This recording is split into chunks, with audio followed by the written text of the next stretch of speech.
But I don't want to say any names, because most of them work in places where they're explicitly told to not give their affiliations.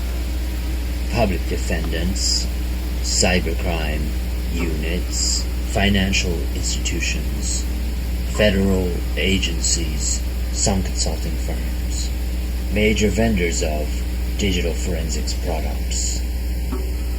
As a person who's on the faculty, I've been here a while, and I've become interested in many things. Sociologists are interested in mapping out the way in which human societies are structured and formed and how they evolve. Similar sorts of things are happening now at the level of digital devices, which have to share spectrum, power, human attention.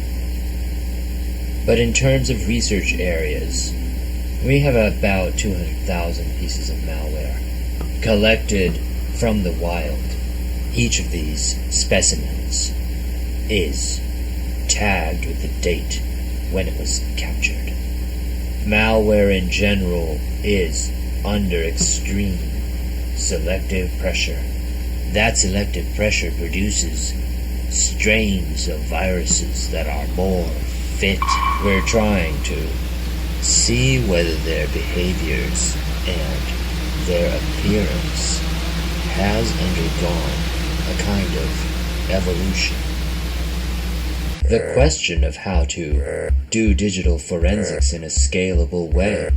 We have device storage capacity going up exponentially.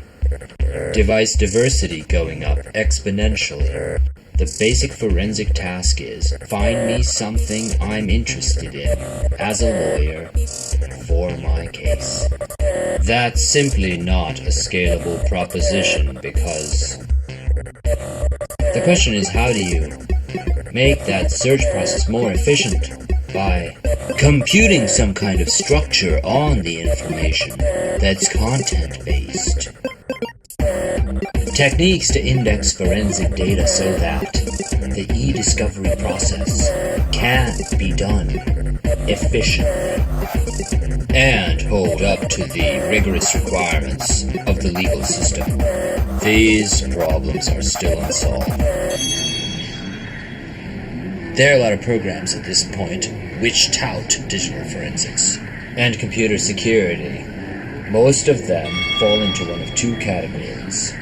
In the first category are programs where you have a set of industry standard tools and you're being taught how to use them. That's really an education with a very limited horizon of value on it, because the tools change so quickly that by the time you're done, you're not going to be able to leverage that education. The other extreme is PhD granting and graduate institutions focus on research, but the research has such a long horizon that the chances that it will be adopted by the industry is very small. In between those two extremes, there is a sliver of space that is very important, but is relatively unaddressed, and that is to give students an education that will